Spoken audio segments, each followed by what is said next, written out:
Hey, what's going on, everybody? Welcome back to Diaries of a Blind Coach with your favorite coach, episode 12.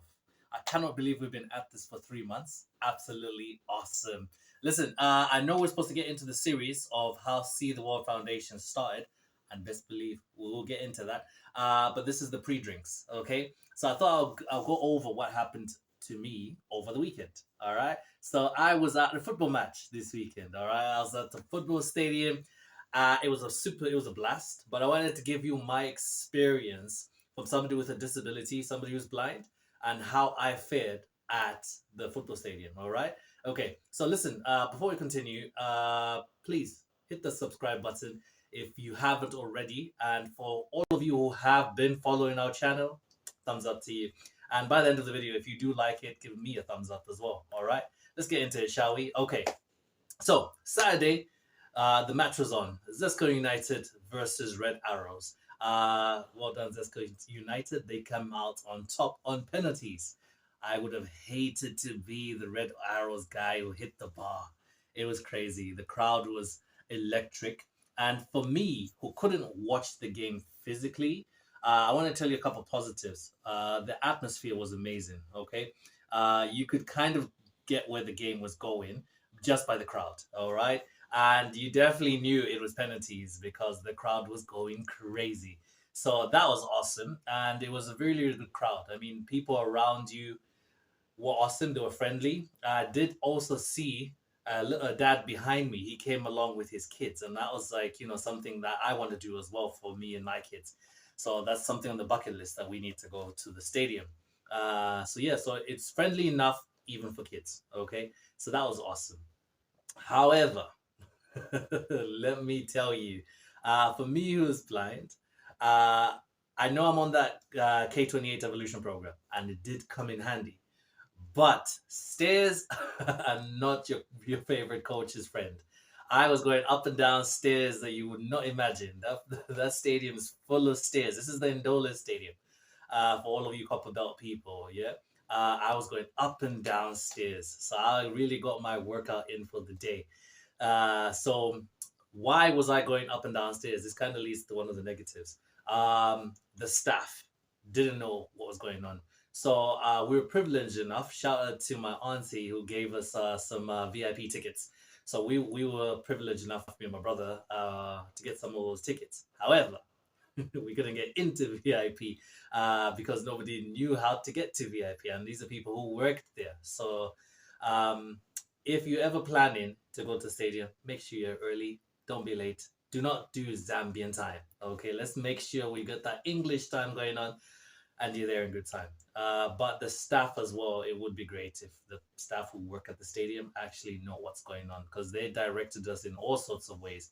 But I guess that's kind of like the way it is in Zambia. Shout out, hit me up in the comments if you know what I mean. If you ask somebody for directions and they're going to tell you there and they have no idea, but they'll tell you there and you go there and they tell you go back this way.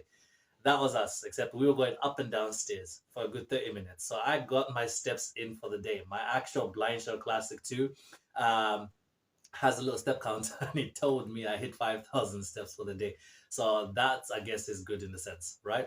However, for somebody who has a disability and who is blind, on a real note, it's a bit of a struggle. It's a bit of a struggle getting into the stadium. The stadium, ideally, to be honest, is not designed for people who have a disability. Starting from the gate, and it's a scramble for Africa at the gate. Everybody is bunching in. You know what I mean? So if you are not on that K28 evolution program, you're gonna get trampled. So when we got to the gate, my brother was just like, "Stay behind me and push," and I was just like, "Thank God I've been doing my push-ups." So I broadened my shoulders and we pushed through, and we managed to get through the gate. So that was the beginning. So that's work because you can imagine that was me who's blind. I can still walk. What about the people in the wheelchair? You know what I mean? How do you even get past that crowd? Unless maybe there's a entrance for people with a disability that I don't know about. And if I don't, please, if you guys have been to the Ndola Stadium and you have seen an entrance for people with a disability, hit me up in the comments. All right, and let's all learn together. And maybe I'll use that entrance next time. Yeah. So we managed to push forward.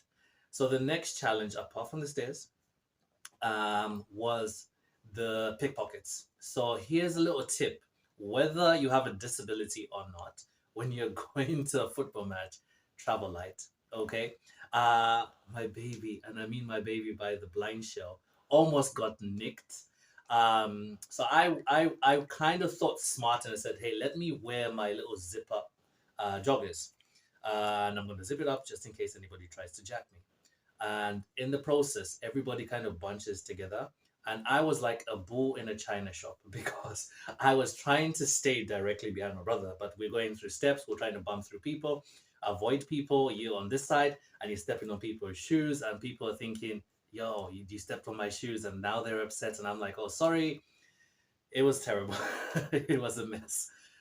So yeah, anyone with a disability, we need like a section in people who have like access or the ear of people in Dola Stadium.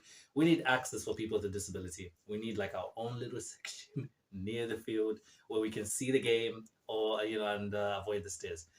Yeah. So this pickpocket was really clever. They bumped me, got me to step on them, and in the process started engaging in a conversation with me by saying, hey, you bumped me, you hit my shoes. So luckily, my brother was just go, all systems ahead. So I didn't stop. And that saved me, to be honest. Because if I had stopped, they would have nicked my phone. So as I'm moving, I'm constantly touching my pockets. And my pocket that was zipped is now unzipped. And I'm like, oh my God, they were 2 seconds away from nicking the phone. It kind of also showed me the reliance I have on the Blind Show Classic too, because I would have panicked. My world would have been over. But luckily it didn't. However, they were very, very close and we didn't stop. So, tip for you all, whether you can see or not, when you're going to the stadium, travel light. If anything, don't even take your phone. Just go there. Don't even dress like fancy. There's really, you're going to a match.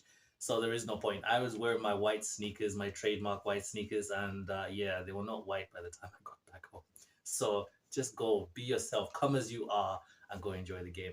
My last little tip for me, who is blind, what I wish they was is, you see, usually when I listen to a game, I'll listen to it on the radio.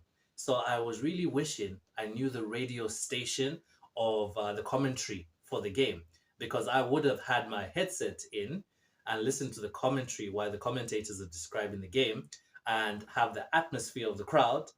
And it would have made so much sense to me because I could see with my ears and keep up with the game and realize when the guy hit the crossbar and go with the crowd.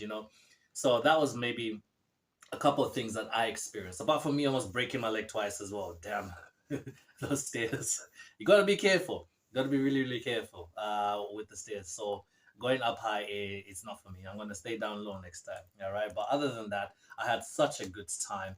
The atmosphere was great. The people were accommodating as well. I really just wish to see a lot more people with a disability experience that. You know what I mean? We need to stop keeping people indoors with a disability and say, be at home. No. If you have somebody in your family with a disability, this is your chance. Take them to the game if they have access. If they have access. Let's work on the access first. But these kind of things, we need to start normalizing seeing people with a disability. And this is the only way we're going to change the perception and how people look at us in society. All right. But it was a quick story. I wanted to just tell you about my weekend. Other than that, well done, Zesco United. You guys killed it. And as promised, it's a little sneak peek. I just wanted to give you a feedback. I want to give you an idea of what I went through over the weekend. It was awesome. I had such a good time. Yeah, and I would definitely do it again. But now I know better. So I know better of what to do. But hey, episode 13, we are going to be diving into Seawall Foundation. I'm going to let you know how it started from the grassroots. And trust me, it was a journey you would want to hear. And before I go, please, we are still trying to set up our mobile unit. So any little counts and it'll go a long way. And as always, if you want to buy your favorite coach a coffee, I'm more than willing. The number's in the description. Hit me up and just put hashtag Coach Sydney or just put Coach Sydney when you do send any donations that you want me to have. and I will appreciate it and love you forever. And any donations that you want to see the World Foundation to have, just put SWF there, and we will love you forever again, because that's going to go a long way with setting up our mobile unit. All right. I will see you in episode 13. I hope you enjoyed this series. I think that deserves a thumbs up, and salute.